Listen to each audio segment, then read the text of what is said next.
Good morning, girls and boys. Hope you had a great weekend. Hope you were able to get out and enjoy some of that nice weather because we're supposed to get snow tonight. Um, Also, I just wanted to let you know that I have posted a writing assignment for you on Google Classroom. It's a narrative, personal narrative, like an opinion piece, telling me how you feel about do you prefer learning at home or at school? Remember, you've got to create a footstool on a piece of paper that you have at home. So create the footstool and then do notes for an introduction, three reasons with supporting details, and then a really good wrap up that's going to make me ponder, do I agree with you or not? So that's due by Friday. Remember, before you do your final copy, you need to check and edit for capitals, punctuation, transition words, and some really good vocabulary words. So you'll do your footstool, you'll do your rough draft on a piece of paper that you have at home. Once you're happy with how that looks and sounds, then you'll go on Google Classroom and you'll look for Mrs. Ardito's writing prompt, and then click on that, and then you'll see all of the kids' names in our class. Go on your name and write or type your final copy. Okay? Can't wait to read those. Speaking of reading, I'm going to read to you some more of Lifeboat 12. All right. We wake to shimmering sun. Hey, mister, what are you doing? I ask Mr. Nagorsky, who sits just behind us with the escorts. The businessman smiles at me as he pulls out his money, pound note upon note, laying them on the floorboards. Drying things out, he says. You must be rich, huh? I think he's a count, whispers Paul. I think he's a diplomat, whispers Fred. I work in shipping, says Mr. Nagorsky. My wife and daughters are waiting for me in Canada. He seems a kind lot, this tall gentleman with kid gloves, a Homburg hat, and a fur coat he shares with us to keep our feet warm. I watch his bills curl in the sun. Hey, that reminds me. What happened to my money? I gave it to our escorts. On the ship, we all did. And now? Where's our money, Mary? The awful realization hits me. Now it's at the bottom of the sea, isn't it? I'm afraid so, admits Mary. What? Oh, Mary, I had 13 bob, more than half a pound. Remember, this is in English money. My parents can never replace that money. It was all I had. The kind gentleman in the Homburg hat says, Listen, lads, I will replace your money when we get home. Could he mean it? I think he does. I thank him, stunned by his generosity. From then on, we call him the millionaire. Thanks to him, we'll have a story to tell, and all our money when we get home. 3 days in the lifeboat, and my throat is so dry I can no longer swallow the hard ship's biscuit that comes with our sardine or salmon at lunchtime. I have no saliva to wash it down. These biscuits are so hard, says Fred. I reckon you could mend the boat with them if you got hold.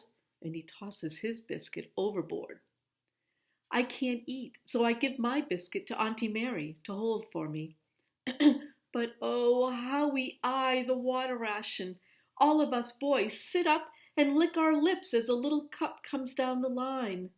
Lord help the fool who spills a drop of it. When it's my turn, I even lick the string attached to the cup so as not to waste a precious drop. There are 6 days of water left. Drink, drink, it's all we can think of. Meanwhile, the salt water eats away at our feet. We boys are all barefoot now because our shoes are too tight. As time goes by, my feet shrink, then swell, then stink, turn into blisters and open sores. My stomach turns looking at them. Paul's feet are the worst. The skin is turning black. Will mine too? Rot and decay washes over us with each wave and starts to seep inside us. Most of the crewmen from India are barefoot too. They only have thin cotton clothing. They must be frozen to death. Why don't they have warmer clothes, Father? I ask. They came from India, stopped in Liverpool, and were expecting a return trip home, he says. They weren't expecting to come out toward the Atlantic. They're used to a hot country, and the cold North Atlantic isn't anybody's fun, says Fred. Here on the lifeboat, they may be suffering the most. They were so kind to me on the ship. I recognized many of them from the dining room and realized they aren't seamen, but stewards, as unprepared as I am to face this heartless sea. Wrapped in blankets, they are restless, shivering, teeth chattering. They talk ceaselessly in a language I can't understand. Sure, the stewards know English words for food, but talk of food isn't much use here. I watched the man with the little mustache, the one who smiled at me. He can't avoid the water that pools in the center of the boat. His feet are as swollen as Paul's. His smile is a grimace now. My friend prays to Allah, and like many of his fellow crewmen, he bows to the east 5 times a day. What are they doing? I ask Father. Bowing to Mecca, he says, the holy city of Islam. It's where Muhammad, the prophet, was born. I notice other crewmen crossing themselves as Father does. Some of the men are from Goa, explains Father. They're Catholic, like me. Despite the different prayers, I see many of the crewmen are starting to give up hope. Don't do it, I want to tell them. We'll be all right. I sit up and shake down a rising panic. We'll be all right, I shout. A few of the men look over, startled at my outburst, but most slump and stare, growing listless, and later some collapse, slipping into comas. How can I be so wet when my throat is so dry? How can I be sunburned and frostbitten at the same time? How can I be so exhausted but yet unable to sleep? That song we sang about packing up your troubles runs through my head. I'd like to pack up my troubles and throw them overboard, I think. I look at the younger boys whimpering, and I know what we need. Auntie Mary, I say, tell us more about Bulldog. Good idea, says Mary. Let's see. Ken had taken the pilot's pouch to Mary, and she called Bulldog. And here's the story. Captain Hugh Drummond, alias Bulldog Drummond, knocked on Mary's door. He was 6 feet tall, and no doubt his face had earned him the nickname Bulldog. He was cheerfully ugly, supremely self-confident in an expertly tailored suit. He got right to business. A courier's pouch, you say? He asked. Right, let's have a look. And in one trick move, he snapped the lock and pulled out some papers. They're in code. That pilot should be in hospital by now. I'll take the pouch and pay him a visit. He stood to leave, but stopped at the newspaper on Mary's table. Great Scott, he said. I wonder, could this pouch have something to do with those missing pilots? Mary and Ken hurried over to read the headline. Ace pilots missing. Britain's finest kidnapped. These 3 men were on leave and did not return, said the squadron leader, James Bigglesworth, but they're not the type to desert their posts. I suspect foul play. Bulldog turned to Ken. Well, young man, you and your friends saved 1 life today, and who knows, if these things are connected, we may save a few more. At the hospital, Drummond found the injured pilot delirious, babbling nonsense about estates and elm trees. A nurse was taking notes on her chart. She stared at the pouch in Bulldog's hand and hurried away without a word. Bulldog followed. He wasn't surprised when she dropped her nurse's hat and coat into a rubbish bin outside. You're no Florence Nightingale, are you, old girl? He muttered. The woman hurried down the street, stopping every once in a while at a store window while glancing behind her. Satisfied that Bulldog was indeed following her, she ducked into a restaurant. Through the window, Bulldog saw her join a man who seemed familiar. In profile, he had a sharp nose, a short, dark beard, a stern but strikingly elegant manner. He turned, and Bulldog knew who he was in an instant. Peterson. Peterson, gasped Howard. That snake, said Billy. Yes, says Mary. It was Peterson, Bulldog's arch enemy. What will Bulldog do, boys? What do you think? We'll find out tomorrow. Oh, Mary, moans Fred, and groans all around. But we'll dream of Bulldog tonight. Father O'Sullivan spots it first. Look, he calls, pointing to a black shape rising in the water 10 yards from our boat. A U-boat, yells Fred, panic in his voice. What? God help us! No, shouts Father, pulling himself up on his feet for the first time all week. It's a whale! I pop up, and Derek and Billy are on their knees beside me, pointing and shouting as a slick black whale ribbons in and out of the waves. Look, I say! There's another! Whales! We kneel in awe, watching the two perform for us, arching up, curling down, twins in tandem, who surface and dive. One swims right up as if to say, What are you doing here in my waters? Then, as suddenly as the whales appeared, heave-ho, there they go. Later that day, the colors of the western sky collide, mirrored in the east as if we are watching two sunsets at once.